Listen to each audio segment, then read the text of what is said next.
Assalamualaikum warahmatullahi wabarakatuh. Alhamdulillah kita masih diberi kesehatan dan semoga kita juga selalu diberi kemudahan di dalam memahami materi pelajaran. Masih bersama saya di channel amir.com. Kali ini saya akan menyampaikan materi video kedua pada materi pokok kesetimbangan kimia, yaitu faktor-faktor yang mempengaruhi pergeseran kesetimbangan. Mohon untuk disimak baik-baik ya. Kita mulai dari asas rekapitular ini. Prinsipnya pada asas ini adalah menyatakan jika suatu sistem berada dalam keadaan setimbang, lalu satu atau beberapa faktor dari keadaan setimbang tersebut itu diganggu, maka kesetimbangan akan bergeser menurut arah yang dapat mengurangi atau memperkecil efek gangguan tersebut. Ini kalimat daripada asas tersebut ya, rekapitular. Kita lihat, misalkan ada suatu reaksi N2 plus H2 menjadi NH3 dengan data delta H-nya adalah min 93 kJ. Yang saya beri warna merah tebal ini adalah koefisien 1, 3, 2 begitu ya. Tujuannya adalah supaya nanti kita bisa melihat berapa jumlah koefisien sebelah kiri tanda panah, berapa jumlah koefisien sebelah kanan tanda panah, dan seterusnya ya. Kita terapkan pada faktor yang pertama, yaitu konsentrasi. Nah, ini keterangan yang di bawah ini harap untuk disimak baik-baik dan dihafalkan. Jika konsentrasi N2 diperbesar atau ditambahkan, maka reaksi akan bergeser menjauhi zat tersebut. Artinya berarti reaksi itu bergeser ke kanan, ke arah produk. Gitu ya. Begitu juga sebaliknya, jika N2 ini diperkecil, maka reaksi menuju ke yang dikurangi itu tadi. Ini faktor konsentrasi. Jadi penerapan asas ini kita terapkan pada masing-masing faktor. Yang pertama konsentrasi seperti ini ya. Selanjutnya adalah faktor volume. Jika volume diperbesar, maka reaksi bergeser menuju zat yang jumlah koefisiennya besar. Bisa dilihat, ini reaksinya jumlah koefisien kiri dengan kanan ini berbeda.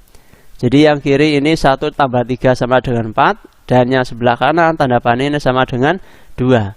Artinya jika volume pada reaksi ini ditambah atau diperbesar, maka dia akan bergeser ke koefisien besar. Berarti dia menuju ke kiri. Begitu juga sebaliknya. Ini faktor volume ya. Kemudian faktor tekanan.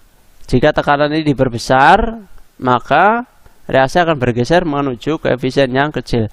3 dan faktor tekanan dan volume ini berkebalikan ini. Ya, berkebalikan. Oke, kemudian yang keempat adalah faktor temperatur. Nah, makanya di sini muncul delta H. Ini adalah untuk menjelaskan faktor temperatur. Jika temperatur diperbesar, maka reaksi bergeser menuju zat yang membutuhkan kalor. Kita lihat di reaksi ini, harga delta H sama dengan min 93. Artinya bahwa reaksi dari reaktan menuju produk itu adalah bersifat eksoterm. Ya, karena ini min. Berarti reaksi menuju ke reaktan itu adalah endoterm. Ini harus dipahami dulu. Jadi jika temperatur diperbesar, maka reaksi bergeser menuju zat yang membutuhkan kalor, maka berarti reaksi menuju ke kiri. Ya, begitu juga sebaliknya untuk temperatur yang diperkecil, reaksi menuju ke kanan. Ini penjelasan daripada faktor-faktor yang mempengaruhi pergeseran kesetimbangan kimia. Harap untuk disimak dan dipahami baik-baik. Nah, bagaimana penentuan harga K untuk berbagai reaksi kesetimbangan? Misal ada reaksi ini tadi ya, saya tuliskan kembali. Nah, ini jika reaksinya dibalik, maka harga K menjadi 1/K. Artinya di reaksi ini kalau dibalik dari NH3 menjadi N2 plus 3H2, maka harga K-nya itu menjadi 1/K. Nah, seperti itu. Kemudian jika reaksi ini dikalikan dengan X, maka harga K-nya menjadi K pangkat X. Dan 3, jika reaksi dibagi X, maka harga K-nya menjadi akar pangkat X. Ya, K akar pangkat X. Ini untuk memanipulasi harga K dari berbagai persamaan reaksi dengan kondisi-kondisi seperti ini. Kemudian 4, jika beberapa reaksi dijumlahkan, biasanya ada tahapan-tahapan reaksi 1, 2, 3 tahapannya itu, maka harga K-nya itu harus dikalikan gitu ya. Nah, kita lihat ke contoh soal saja. Nomor 1, kalau ke dalam kesetimbangan N2 plus 3H2 menjadi NH3 ditambahkan 1 mol NH3, 1 mol NH3 ini, maka ini ada option pilihan jawabannya yang mana. Otomatis kalau NH3 ini ditambahkan, maka berarti reaksi akan bergeser ke kiri ya, sehingga jawabannya adalah A. Kemudian pada reaksi pembuatan belerang trioksida adalah eksoterm. Misalkan ini produksi belerang trioksida dapat meningkat dengan cara ini. Jadi reaksi ke kanan ini eksoterm, berarti delta H-nya itu min ya. Delta H-nya min. Produksi belerang trioksida dapat meningkat dengan cara 1. Menaikkan tekanan, 2. Menambahkan katalis, 3. Menurunkan suhu, 4. Memperbesar volume. Jawaban yang benar adalah, intinya adalah reaksi ini bisa bergeser ke kanan ya, intinya begitu. Bagaimana supaya reaksi ini bisa bergeser ke kanan? Iya, dari jawaban itu maka pilihannya adalah 1 dan 2. Menaikkan tekanan. Ya, menaikkan tekanan ini berarti supaya reaksi bergeser menuju ke koefisien yang kecil, kan gitu. Kemudian juga bisa menambahkan katalis, gitu ya. Kalau menurunkan suhu, ini dia akan bergeser ke kiri karena menuju ke endoterm. Kita lanjutkan.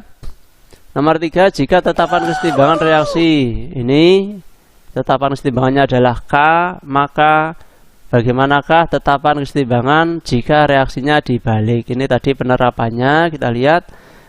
Pilihannya adalah A seper K, B akar K, C akar seper K, D-nya K kuadrat, E-nya setengah K. Maka jawabannya adalah C. C ini ya karena dia dibalik. Ya, kita bisa lihat tadi ya, pada slide yang kedua tadi, pada slide yang kedua. Nah ini ya, kita bisa lihat di slide yang kedua ini.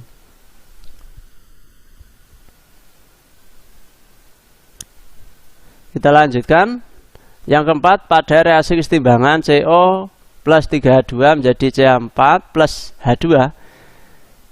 Nah, nih berikut ini gambar molekul pada keadaan kesetimbangan sesaat. Bisa diperhatikan betul, ini ada gambar dengan warna merah bulat, itu adalah CO. Kemudian yang warna bulat bening, ini kosong atau putih ya, ini adalah H2.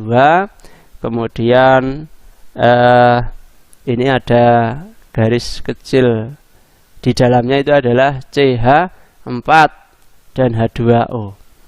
Nah, gambar keadaan kesetimbangan sesaat yang baru setelah volume diperkecil. Kalau volume diperkecil, dia akan menuju ke koefisien yang mana? Yang kecil. A, B. Ini pilihannya. Ya, ini pilihannya. Jadi dari pertanyaan gambar keadaan kesetimbangan sesaat yang baru setelah volume diperkecil, ya kita lihat aja bagaimana pengaruh volume diperkecil. Nah ini, jika volume diperkecil, maka reaksi akan bergeser menuju zat yang koefisiennya kecil. Maka berarti di gambar tersebut kita ambil yang sesuai dengan faktor tersebut. Ya, menuju ke koefisien yang kecil. Oke, jawabannya adalah A, seperti ini. Jadi demikian ya yang bisa saya sampaikan untuk faktor-faktor yang mempengaruhi pergeseran kesetimbangan beserta contoh-contoh soalnya. Mudah-mudahan bisa membantu untuk memahami materi kesetimbangan kimia.